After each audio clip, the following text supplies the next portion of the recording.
रहीम chemistry 9th Urdu medium chapter number 3 है। तो आज हमने पढ़ना है इलेक्ट्रॉन अफिनिटी। तो सबसे पहले हम इलेक्ट्रॉन अफिनिटी की डेफिनेशन देखेंगे कि जब हम किसी गैसी हालत में आज़ाद इलेक्ट्रॉन्स के आखिरी शेल में एक इलेक्ट्रॉन दाखिल करवाते हैं तो उससे एनर्जी खारिज होती है। इस एनर्जी को हम कहते हैं इलेक्ट्रॉन अफिनिटी। अब ये एनर्जी कहाँ से आती है, कैसे आती है, ज़रा इसे देखते हैं कि सपोज़ हमारे पास एक ये न्यूक्लियस है और इसके अराउंड हमारे पास वैलेंस इलेक्ट्रॉन्स हैं और ये वैलेंस एक इलेक्ट्रॉन है, एक इलेक्ट्रॉन इधर है। तो जब हम जानते हैं कि जो न्यूक्लियस से इलेक्ट्रॉन्स जब डिस्टेंस पे ज़्यादा होते हैं, यानी कि वो जितना दूर होगा इलेक्ट्रॉन न्यूक्लियस से उसकी एनर्जी उतनी ज़्यादा होगी। तो ये जो इलेक्ट्रॉन है ये न्यूक्लियस से बहुत ज़्यादा दूर है, इसकी एनर्जी बहुत ज़्यादा हाई है।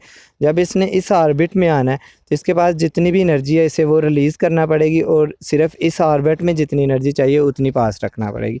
तो ये जो एनर्जी खारिज होती है इसे हम इलेक्ट्रॉन अफिनिटी कहते हैं। तो ये थी इसकी डेफिनेशन। अब इसकी एग्जांपल देखें तो जो फ्लोरीन एटम है, फ्लोरीन एटम में जब एक इलेक्ट्रॉन हम ऐड करवाते हैं तो फ्लोराइड आयन बनता है जिसके ऊपर नेगेटिव चार्ज होता है, जिसके ऊपर नेगेटिव चार्ज है। और यहाँ पे जो डेल्टा एच आया हमारे पास वो आया हमारे पास -328 किलो जूल पर मोल। ये माइनस का साइन शो करता है कि यहाँ पे एनर्जी क्या हुई, रिलीज़ हुई है। पीछे आयोनाइजेशन में प्लस का साइन था, वो ये शो करता था कि एनर्जी यूज़ हुई है, और यहाँ पे माइनस का साइन है, ये शो करता है कि एनर्जी रिलीज़ हुई है। और जिस रिएक्शन में एनर्जी रिलीज़ होती है हम उससे एक्सोथर्मिक रिएक्शंस कहते हैं। इसके बाद आ जाएं इसका पीरियोडिक टेबल में क्या रुझान है। तो सबसे पहले हम ग्रुप में देखते हैं। तो ग्रुप में जो इलेक्ट्रॉन अफिनिटी है वो क्या होती है, कम होती है। उसकी रीज़न क्या है, एटॉमिक साइज़ बढ़ जाता है, शील्डिंग इफेक्ट बढ़ जाता है, और जो न्यूक्लियस है वो आने वाले इलेक्ट्रॉन, जिस इलेक्ट्रॉन को उसने खींच के अपने आखिरी शेल में ऐड करना, उसके लिए उसकी अट्रैक्शन कम हो जाती है, जिससे हमारी इलेक्ट्रॉन अफिनिटी भी कम हो जाएगी। इसके बाद नेक्स्ट आ जाएं पीरियड में आ जाएं। तो पीरियड में जो है वो क्या होगा, इलेक्ट्रॉन अफिनिटी क्या होगी, ज़्यादा होगी। तो दाएँ जानब जाते हुए बाएँ से दाएँ जानब जब हम मूव करेंगे तो क्या होगा, इलेक्ट्रॉन अफिनिटी ज़्यादा हो जाएगी। इसकी वजह क्या है, एटॉमिक साइज़ कम हो जाएगा, जिसकी वजह से जो न्यूक्लियस है वो आने वाले इलेक्ट्रॉन्स को ज़्यादा फोर्स के साथ अट्रैक्ट करेगा। और जितनी ज़्यादा, ये बात याद रखनी है, जितनी ज़्यादा न्यूक्लियस आने वाले इलेक्ट्रॉन्स को कशिश करेगा, अट्रैक्ट करेगा जितना ज़्यादा, उतनी ही ज़्यादा एनर्जी खारिज होगी, यानी कि इलेक्ट्रॉन अफिनिटी उतनी ज़्यादा होगी।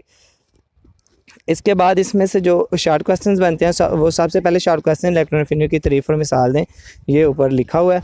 उसके बाद ग्रुप में इलेक्ट्रॉन अफिनिटी का रुझान बयान करें, ये भी वहाँ पे मौजूद है। इसके बाद है फ्लोरीन की इलेक्ट्रॉन अफिनिटी। यहाँ पे फ्लोरीन की जगह वो एटम चेंज कर सकता है, किसी की भी इलेक्ट्रॉन अफिनिटी दे सकता है। तो पूछते हैं इसका क्या मतलब है।